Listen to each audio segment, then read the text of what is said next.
हाँ दोस्तों, स्वागत है आपका एक बार फिर से वर्षा टूल्स के चैनल में। ऐसे हम किताबों से धीरे धीरे दोस्तों पढ़ते रहेंगे और अपने लक्ष्य की ओर बढ़ते रहेंगे।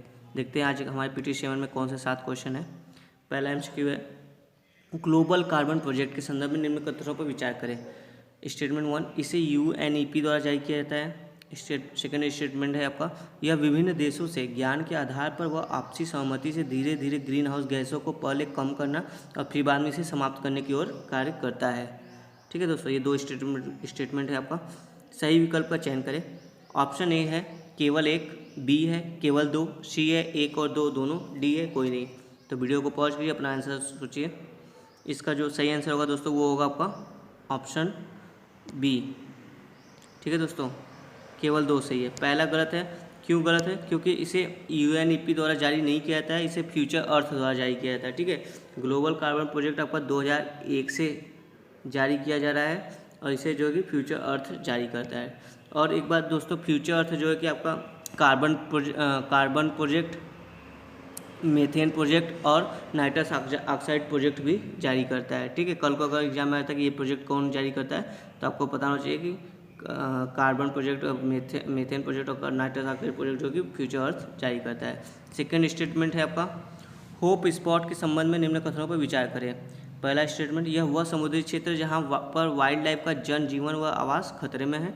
सेकेंड स्टेटमेंट में, किसी क्षेत्र को होप स्पॉट सी बेड अथॉरिटी द्वारा घोषित किया जाता है। थर्ड स्टेटमेंट है, हाल में भारत का पहला होप स्पॉट अंडमान निकोबार और लक्षद्वीप को घोषित किया है। तो सही विकल्प का चयन करें। स्टेटमेंट को, तीनों स्टेटमेंट को ध्यान से पढ़ें। ऑप्शन ए है केवल एक और दो, बी है केवल दो और तीन, यहाँ पे तीन होगा, सी है एक और तीन, डी है एक दो तीन सभी। ठीक है, तो इसका जो सही आंसर होगा वो होगा दोस्तों आपका ऑप्शन सी, एक और तीन। दो कैसे गलत है? इसको जो कि सी बेड अथॉरिटी डिक्लेयर नहीं करती है, इसको जो डिक्लेयर करता है वो ऑर्गेनाइजेशन है IUCN। ठीक है, IUCN जो कि घोषित करता है किसी भी एरिया को कि वो होप स्पॉट एरिया है या नहीं।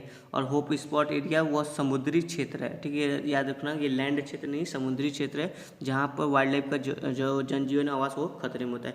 भारत का पहला होप स्पॉट जो कि अंडमान निकोबार लक्षद्वीप को घोषित किया गया है। आगे चलते अपने नेक्स्ट क्वेश्चन की तरफ। ग्रीन गोल्ड रिवोल्यूशन अक्सर समाचार पत्रों में दिखाया जाता है, यह किससे संबंधित है? आपका ऑप्शन ए दालों के उत्पादन से, बी बांस उत्पादन से, सी नवीकरणीय ऊर्जा उत्पादन से, डी शहद उत्पादन से। वीडियो को पॉज कीजिए, अपना सही आंसर चुनिए दोस्तों। इसका जो सही आंसर है वो ऑप्शन बी बांस उत्पादन से। हमारे बजट 2019 में भी ग्रीन गोल्ड रिवोल्यूशन का जिक्र किया गया था। इसके लिए एक अलग फंड की व्यवस्था भी की गई थी इसके उत्पादन को बढ़ाने के लिए। साथ ही जो बैम्बू है ना, बांस, उसको जो कि वृक्ष की सीढ़ी से हटाकर घास की सीढ़ी में लाया गया है ताकि इसका जो है कि प्रोडक्शन और एक्सपोर्ट जो है कि इसका एक्सपोर्ट या बिजनेस तेज़ी से हो सके। ठीक है, चलिए आगे देखते हैं। क्वेश्चन नंबर 4, निम्न में से कौन सी स्थितियाँ ओस के निर्माण के लिए उपयुक्त हैं? ठीक है, ओस जो ठंड में होती है ना, ड्यू, उसके बारे में बात कर रहे हैं। पहला ऑप्शन है आपका मेघाच्छित आकाश यानी जो बादलों से ढका हो पूरी तरह से आकाश, वैसा बात कर रहा है। सेकंड, ठंडी और लंबी रातें होनी चाहिए। थर्ड, वायु शांत होनी चाहिए। फोर्थ है आपका उच्च सापेक्षिक आर्द्रता होनी चाहिए। नीचे दिए गए कोड का सही प्रयोग कर सही उत्तर चुनिए। आपको सही उत्तर बताना कौन सा है। ऑप्शन ए है केवल एक दो और तीन, बी है केवल तीन और चार, सी है एक दो और चार, डी है दो तीन और चार। तो अपने स्टेटमेंट को देखिए और सही आंसर का और सोचिए। तो आपका जो सही आंसर होगा दोस्तों वो होगा आपका ऑप्शन डी, दो तीन चार। ऑप्शन 1 वाला जो है ये गलत है। देखिए, ओस के निर्माण के लिए बादलों से कवर वाला आकाश नहीं चाहिए, मेघाच्छादित आकाश नहीं चाहिए। इसके लिए क्या होता है, साफ आकाश चाहिए, इसमें बादल ना हो तभी ओस का निर्माण होगा। ठीक है, बाकी ये जो 3 कंडीशन है ये सही है। ठंडी और लंबी रातें होनी चाहिए, शांत वायु होना चाहिए और उच्च सापेक्षिक आर्द्रता होना चाहिए। ठीक है, चलते हैं नेक्स्ट क्वेश्चन की तरफ। क्वेश्चन नंबर 5, निम्नलिखित में से कौन सा देश कैस्पियन सागर से अपनी सीमा लगाता है? ये मैप बेस्ड क्वेश्चन है दोस्तों। देखते हैं, आपको 6 देश दिए गए हैं, आपको पूछा इसमें से कौन से देश जो कि अपने सीमा कैस्पियन सी से लगाते हैं। 1 Azerbaijan, B Iraq, 1 Azerbaijan, 2 Iraq, 3 Kazakhstan, 4th आपका है रशिया, 5th है आपका तुर्कमेनिस्तान, 6th है आपका आर्मेनिया। आपका ऑप्शन है 1 2 3 4, बी ऑप्शन बी है 2 3 4 और 6, ऑप्शन सी आपका 1 3 4 और 5, ऑप्शन डी है 1 2 3 4 5 6 सभी। तो ध्यान से वीडियो को पॉज कीजिए, ऑप्शन इन देशों को देखिए और मैप को याद करने की कोशिश करिए, सही उत्तर का चुनाव करें। तो आपका जो सही उत्तर होगा दोस्तों वो होगा आपका ऑप्शन सी 1 3 4 5, मतलब इराक नहीं है और आपका आर्मेनिया नहीं है, यहाँ पे आर्मेनिया होगा, आई भी होगा, ये आर्मेनिया भी नहीं है। ठीक है दोस्तों, और बाकी जो अजरबैजान, कजाकिस्तान, रसिया, तुर्कमेनिस्तान, ये सभी इसके देश जो कि सीमा बनाते हैं। आइए देखते हैं मैप में थोड़ा सा। देखो यहाँ पे जो मैप है ये बता रही है कौन कौन से देश सीमा लगाते हैं इसके। तो आपका ये कजाकिस्तान हो गया, रशिया हो गया, अजरबैजान हो गया, ईरान है। देखो इराक ऑप्शन में था, इराक की जगह पर कौन सा देश सीमा लगाता है, ईरान लगाता है, और ये तुर्कमेनिस्तान। ये 5 देश है जो कैस्पियन सी से अपनी सीमा लगाते हैं। इसको और अच्छे से समझते हैं। देखो ये कहीं है अजरबैजान आपका, ये है तुर्कमेनिस्तान, ये है कजाकिस्तान, ये है रशिया, ये है ईरान, और जो आर्मेनिया है ना देखो वो यहाँ पर है, लैंडलॉक्ड कंट्री है ना, ये कैस्पियन सी से अपनी सीमा नहीं लगाता है। ठीक है दोस्तों, आई होप आपको समझ में आया होगा। चलते अगले क्वेश्चन की तरफ। भारत का सर्वोच्च न्यायालय एक अभिलेख न्यायालय है, इसका आशय है।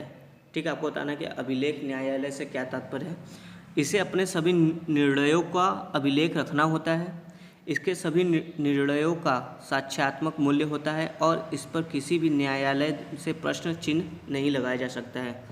आपके ऑप्शन सी है इसके निर्णयों के विरुद्ध कोई अपील नहीं की जा सकती। ऑप्शन डी है इसे अपनी अवमानना करने वालों को दंडित करने की शक्ति है। तो वीडियो को पॉज कीजिए, सोचिए कि अभिलेख न्यायालय का क्या तात्पर्य है। तो इसका जो सही आंसर है दोस्तों वो है आपका ऑप्शन डी, इसे अपनी अवमानना करने वालों को दंडित करने की शक्ति प्राप्त है। ठीक है, चलते अगले क्वेश्चन की तरफ। क्वेश्चन नंबर 7, एक राजनीतिक दल एक राष्ट्रीय दल के रूप में मान्यता प्राप्त कर सकता है यदि, आपको बताना कोई राजनीतिक दल कब राष्ट्रीय दल के रूप में अपनी मान्यता प्राप्त करेगा। कुछ कंडीशन दिए गए हैं। पहला, यदि वह लोकसभा या विधानसभा के आम चुनावों में किन्हीं 4 या अधिक राज्यों में डाले गए वैध मतों का 8% मत प्राप्त करता है और साथ ही वह किसी राज्य या राज्यों से लोकसभा में 4 सीट प्राप्त करता है। ठीक है, इसको ध्यान से पढ़िएगा।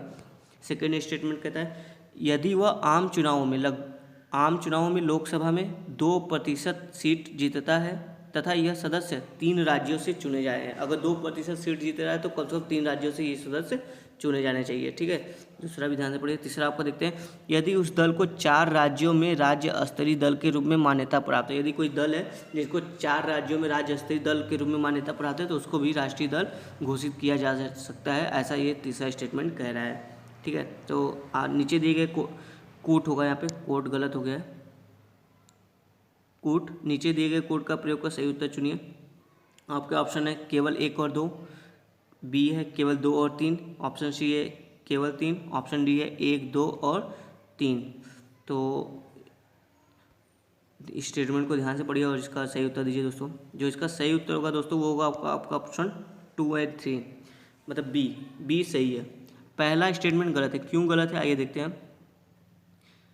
यदि वह लोकसभा या विधानसभा के आम चुनाव में किन्हीं 4 या अधिक राज्यों में डाले गए वैध मतों का, ये तो ठीक है 4 कम से कम 4 या अधिक होना चाहिए, वैध मतों का 8% नहीं दोस्तों, यहाँ पे होगा आपका 6%। ठीक है, वैध मतों का 6% मत प्राप्त करता है, साथ ही वह किसी राज्य या राज्यों से लोकसभा में 4 सीट प्राप्त करता है। देखो ये सब सही था, बस यहीं पे ये गड़बड़ था कि यहाँ पे जो बोल दिया 8% नहीं, ये 6% होना चाहिए। ठीक है, बाकी सेकेंड स्टेटमेंट भी सही है। यदि वह आम चुनाव में लोकसभा में 2% सीट जीतता है तथा यह सदस्य जो है कि 3 राज्यों से चुने जाते हैं। तीसरा स्टेटमेंट भी सही है कि यदि वह कम से कम 4 राज्यों से उसको राज्य स्तरीय दल के रूप में मान्यता प्राप्त है तब वह जो है कि राष्ट्रीय दल की मान्यता प्राप्त कर सकता है। तो ये रहे हमारे 7 MCQ। अब बताइएगा कि आपके कितने सही हुए, और अगर चैनल से नए हैं, चैनल पर नए जुड़े हैं तो चैनल को सब्सक्राइब करके चैनल से जुड़ जाएँ। धन्यवाद दोस्तों।